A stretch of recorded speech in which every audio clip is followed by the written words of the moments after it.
ഹരേ കൃഷ്ണ. എല്ലാവർക്കും മാധവത്തിലേക്ക് സ്വാഗതം. നാളെ മേട 1 വിഷു. കഴിഞ്ഞ ദിവസം ഞാനൊരു വീഡിയോ ഇട്ടിരുന്നു. നമ്മൾ വിഷു മുതൽ നിർബന്ധമായും നമ്മുടെ ജീവിതത്തിൽ പ്രാർത്ഥിക്കേണ്ടുന്ന ഒരു നാമത്തെപ്പറ്റി. അത് നരസിംഹസ്വാമിയുടെ ഒരു നാമമാണ്. നരസിംഹസ്വാമി ഭഗവാന്റെ അവതാരങ്ങളിൽ വെച്ച് വളരെ ശ്രേയസ്കരമായ ഒരു അവതാരമാണ്. ഭക്തജനങ്ങളോട് ഇത്രയും സ്നേഹമുള്ള ഒരു അവതാരം മറ്റൊന്നില്ല എന്ന് തന്നെ വേണമെങ്കിൽ നമുക്ക് പറയാം. കാരണം തന്നെ ആശ്രയിക്കുന്നവരെ ചേർത്തു പിടിക്കുന്ന, ഒരു തരത്തിലും നമ്മളെ പരീക്ഷിക്കാത്ത, നമ്മുടെ എല്ലാ ആപത്തുകളിലും നമ്മുടെ കൂടെ ഓടി വരുന്ന ഏറ്റവും ശ്രേയസ്കരമായ ഒരു അവതാരമാണ് നരസിംഹസ്വാമി.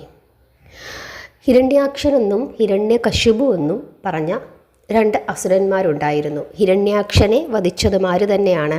ഭഗവാൻ ശ്രീഹരി വിഷ്ണു തന്നെയാണ്. ഭഗവാൻ വരാഹ രൂപത്തിൽ അവതരിച്ചിട്ടാണ് ഹിരണ്യാക്ഷനെ വധിച്ചത്. ഹിരണ്യാക്ഷനെ വധിച്ചതിനു ശേഷം ഹിരണ്യകശിപുവിന് അസുരന്മാരുടെ ഏറ്റവും വലിയ ശത്രുവായ മഹാവിഷ്ണുവിനോട് അത്യധികമായ ദേഷ്യമുണ്ടായി. കാരണം തൻ്റെ അനുജനെയാണ് വധിച്ചിരിക്കുന്നത്. തൻ്റെ അനുജനാണ് ഹിരണ്യാക്ഷൻ. വരാഹരൂപത്തിൽ അവതരിച്ചിട്ട് ശ്രീഹരി വധിച്ചിരിക്കുകയാണ്. അതുകൊണ്ട് ഏതു വിധേനയും ശ്രീഹരിയെ നശിപ്പിക്കണം എന്നുള്ള ചിന്ത മാത്രമായി ഹിരണ്യകശിപുവിൻ്റെ ഉള്ളിൽ. അങ്ങനെ വിഷ്ണുവിനെയും വിഷ്ണു ഭക്തന്മാരെയും ഒന്നടങ്കം വധിക്കുന്നതിന് കരബലം മാത്രം പോരാ, വരബലം കൂടി വേണം എന്ന് നിശ്ചയിക്കുകയും ആ അസുരൻ രാജധാനിയെയും രാജീവലോചനയായ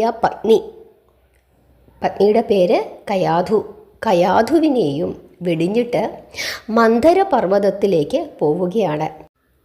അങ്ങനെ മന്ധര പർവ്വതത്തിൽ പോയിട്ട് അവിടെ ഇരുന്ന് ബ്രഹ്മദേവനെ തപസ്സു ചെയ്യുകയാണ്. ഇതിനു മുമ്പും ജ്യേഷ്ഠനും അനുജനും കൂടി അവിടെ പോയിരുന്ന് തപസ് ചെയ്തിട്ടുള്ളതാണ്. അതുമാത്രം പോരാ, കുറച്ചും കൂടി ഒരു വരബലം ആവശ്യമുണ്ട് എന്ന് ധരിച്ചിട്ടാണ് വീണ്ടും തപസ്സിനായിട്ട് പോകുന്നത്. അങ്ങനെ കഠിനമായ തപസ്സിൻ്റെ ഫലമായി ബ്രഹ്മദേവൻ പ്രത്യക്ഷപ്പെടുകയും എന്തു വരം വേണം എന്ന് ചോദിക്കുകയും ചെയ്യുന്നു. ഹിരണ്യകശിപു വളരെ പ്രത്യേകതയുള്ള വരങ്ങളാണ് ചോദിച്ചത്. എന്തൊക്കെയാണ് ചോദിച്ചത്? ശ്രദ്ധിച്ചു കേട്ടുകൊള്ളുക. ദേവഗന്ധർവ കിം പുരുഷാദികൾ, അസുരന്മാർ, മനുഷ്യർ, മൃഗങ്ങൾ, മത്സ്യാദി ജലജന്തുക്കൾ, അംബരചാരികളായ പക്ഷികൾ തുടങ്ങിയ 3 ലോകത്തിലുള്ള ഒരു ജീവിയും തന്നെ കൊല്ലാൻ പാടില്ല. ഭൂമിയിലും ആകാശത്തിലും വെള്ളത്തിലും വെച്ച് ഞാൻ മരിക്കരുത്. യാതൊരായുധങ്ങളും കൊണ്ട് എന്നെ ആരും കൊല്ലരുത്. അതിലും വിശേഷിച്ച് രാത്രിയിലും പകലും എനിക്ക് മരണം സംഭവിക്കരുത്. ഈ വിധത്തിൽ അവിടുന്ന് വരം നൽകിയിരുന്നെങ്കിൽ ഞാൻ വളരെയധികം കൃതാർത്ഥനാണ്. അല്ലെങ്കിൽ എനിക്ക് മറ്റു വരങ്ങളൊന്നും വേണ്ട. ഇങ്ങനെയാണ് ഹിരണ്യകശിപു ബ്രഹ്മദേവനോട് ആവശ്യപ്പെട്ടത്. ഹിരണ്യകശിപുവിൻ്റെ വരത്തിൻ്റെ ആ അഭ്യർത്ഥന കേട്ടപ്പോൾ വിരിഞ്ചൻ തെല്ലുനേരം ചിന്തിക്കുന്നു. എന്നിട്ട് ഒടുവിൽ അവൻ ചോദിച്ച വരങ്ങളിലധികവും ദാനം ചെയ്തു. തൻ്റെ പുത്രൻ മരീചിയുടെ പൗത്രനാണ് ആര്? ഹിരണ്യകശിപു. അങ്ങനെയൊരു സ്നേഹവും ആര് തമ്മിലുണ്ട്?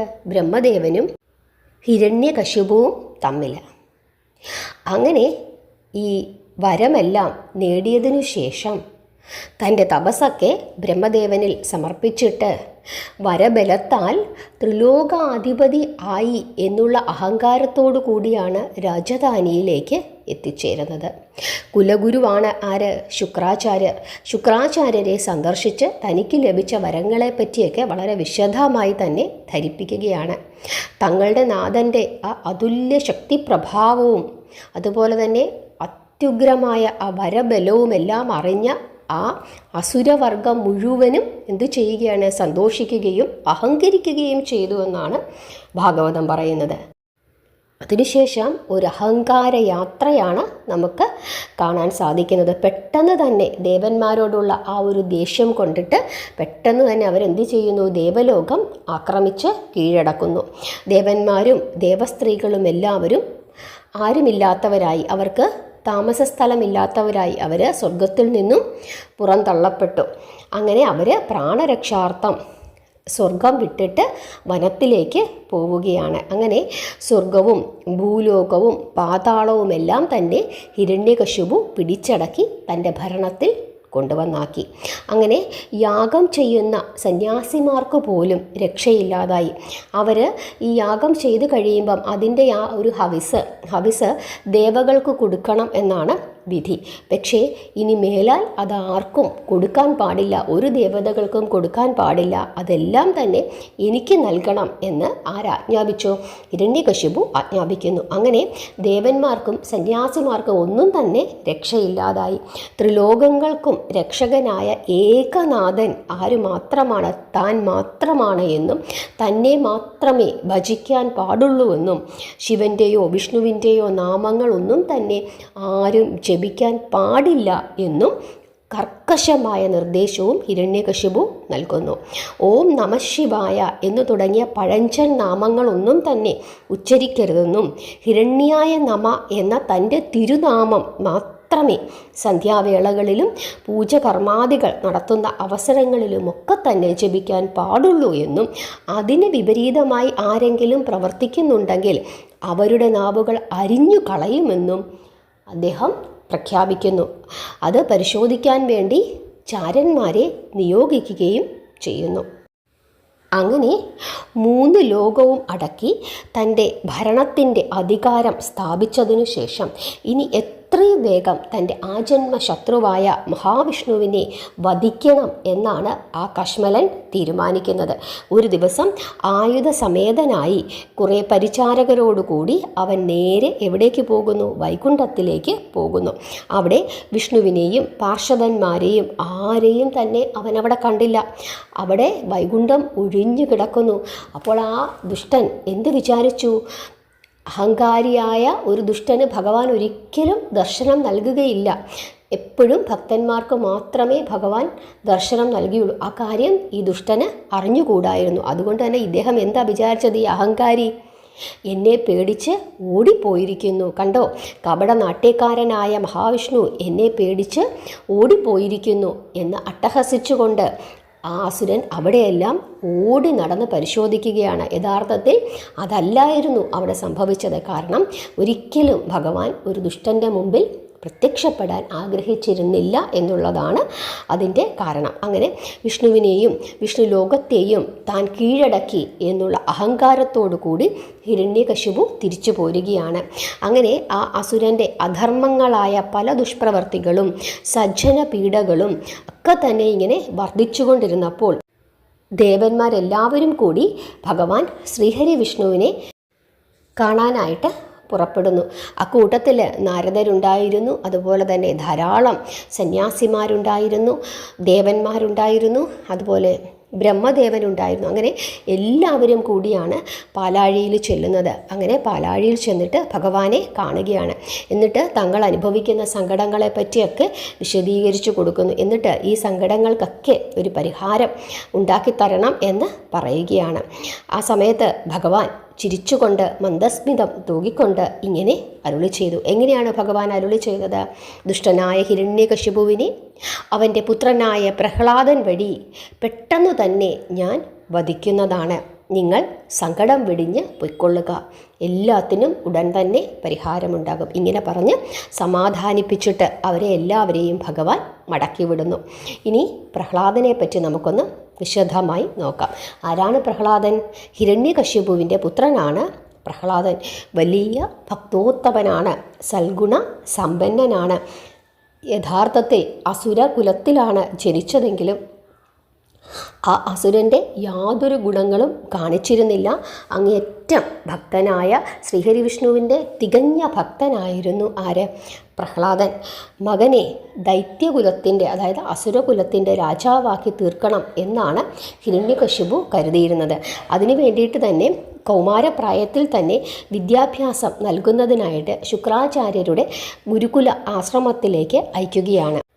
ശുക്രാചാര്യരുടെ ആശ്രമത്തിലേക്ക് അയച്ചുവെങ്കിലും മകനോട് അത്യധികമായ സ്നേഹമാണ് ആർക്ക്? അച്ഛനായ ഹിരണ്യകശിപുവിന്. ഇടയ്ക്കിടയ്ക്ക് മോനെ കാണാനായിട്ട് ആശ്രമത്തിലേക്ക് പോകുമായിരുന്നു. അപ്പോഴൊക്കെയും ഒരു അസുര സാമ്രാട്ടിന് വേണ്ടതായ ആയുധവിദ്യയും മായാവിദ്യയും തൻ്റെ മകനെ നിഷ്കർഷയോടുകൂടി പഠിപ്പിക്കണമെന്ന് ഗുരുവിനോട് അദ്ദേഹം കർശനമായി പറയുമായിരുന്നു. ഗുരുകുലത്തിൽ ചെന്ന പ്രഹ്ലാദകുമാരൻ ഗുരുനാഥൻ പറയുന്നതൊന്നും തന്നെ പക്ഷേ ശ്രദ്ധിച്ചിരുന്നില്ല. എന്നിട്ട് എന്തു ചെയ്യുമായിരുന്നു? എപ്പോഴും ഭഗവാൻ സച്ചിദാനന്ദ സ്വരൂപനായ വിഷ്ണു ഭഗവാന്റെ തിരുനാമങ്ങൾ മന്ത്രിച്ചു കൊണ്ടേയിരുന്നു. എപ്പോഴും ഭഗവാനെ ധ്യാനിച്ചു കൊണ്ടേയിരുന്നു. അപ്പം ശുക്രാചാര്യർ ഇങ്ങനെ പറയുന്നുണ്ട്, മകനെ അങ്ങനെ ചെയ്യാൻ പാടില്ല. ഓം നാരായണായ നമ എന്ന് ഒരിക്കലും ജപിക്കാൻ പാടില്ല. അതിന് പകരം എന്തു ജപിക്കണം?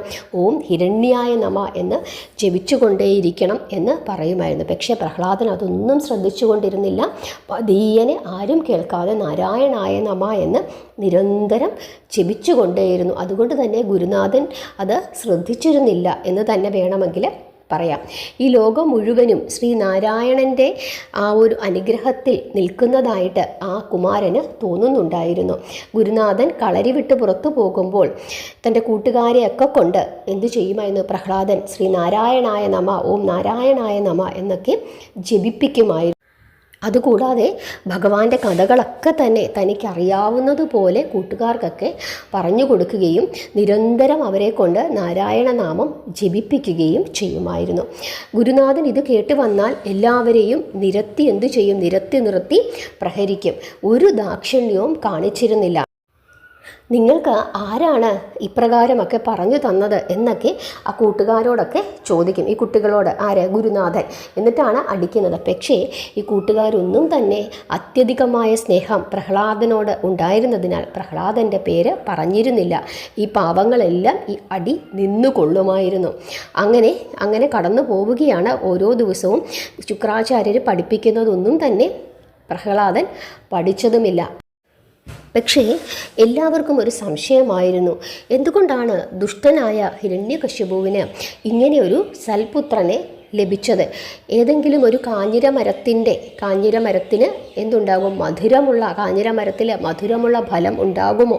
എന്തുകൊണ്ടായിരിക്കാം ഇദ്ദേഹത്തിന് ഇത്ര സൽഗുണസമ്പന്നനായ ഭക്തനായ ഒരു പുത്രനെ ലഭിച്ചത് എന്ന് എല്ലാവരും ചിന്തിച്ചു കൊണ്ടേയിരുന്നു. എന്തുകൊണ്ടാണ് ഇങ്ങനെ സംഭവിച്ചത്?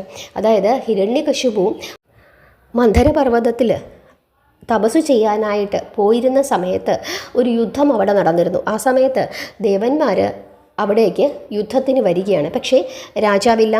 രാജാവ് തപസ്സു ചെയ്യാനായിട്ട് പോയിരിക്കുകയായിരുന്നു. അങ്ങനെ അസുരന്മാർ പരാജയപ്പെടുന്നു.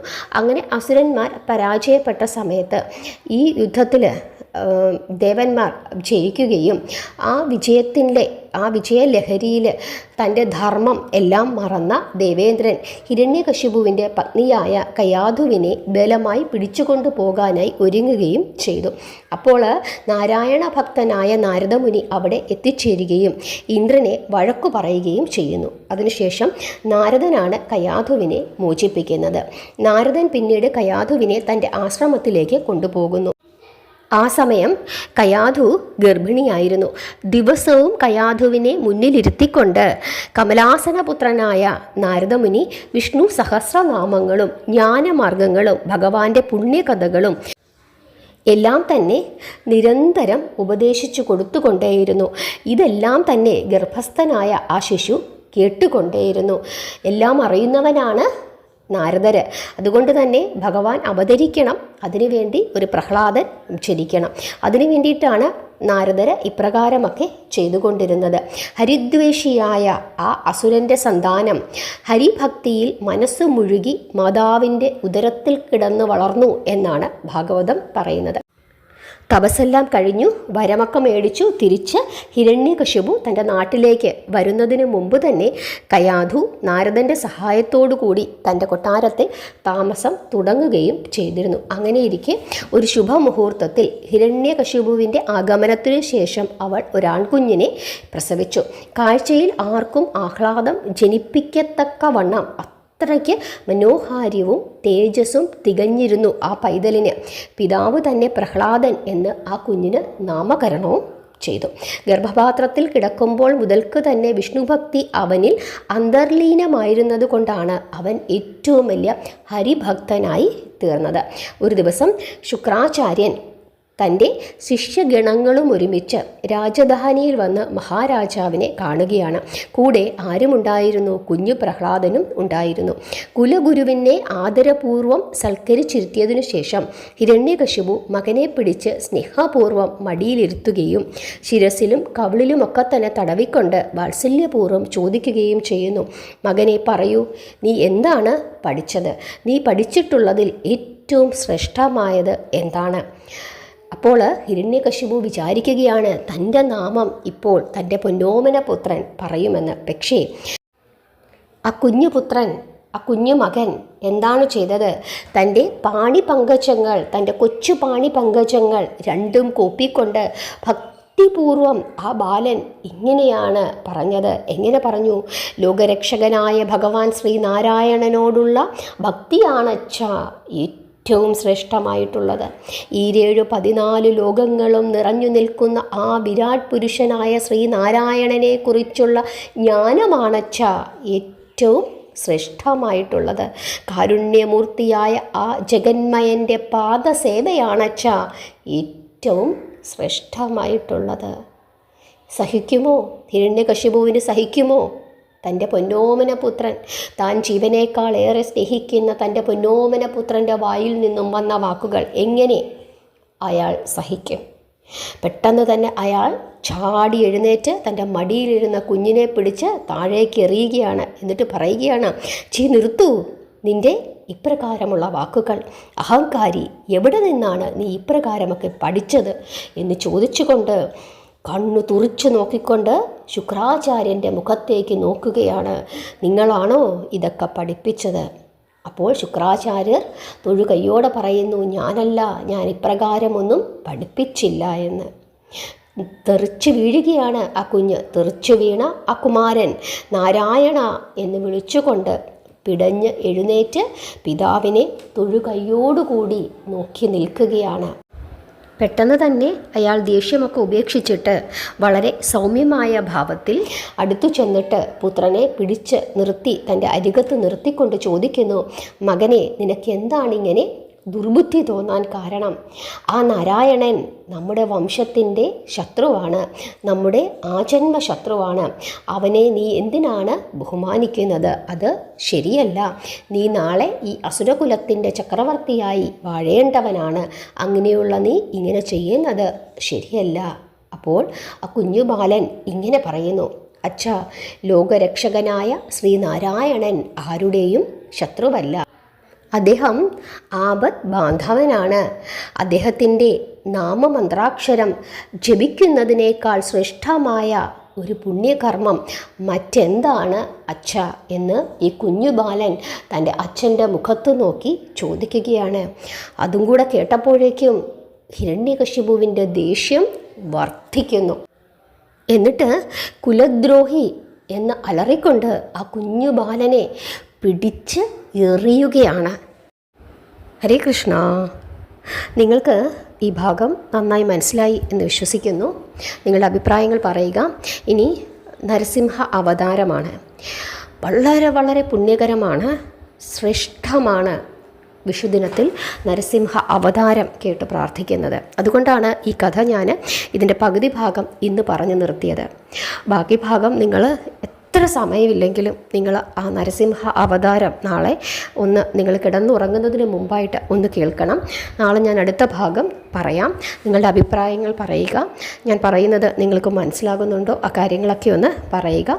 കഥകൾ കേൾക്കാൻ നിങ്ങൾക്ക് ഇഷ്ടമാണ് എന്ന് എനിക്കറിയാവുന്നതുപോലെ ഞാൻ പറഞ്ഞു തരാം. നിങ്ങൾക്ക് ഇനി ഏതെങ്കിലും കഥകളൊക്കെ കേൾക്കണമെന്നുണ്ടെങ്കിൽ നിങ്ങളൊന്ന് കമൻ്റ് ഇട്ടോളൂ.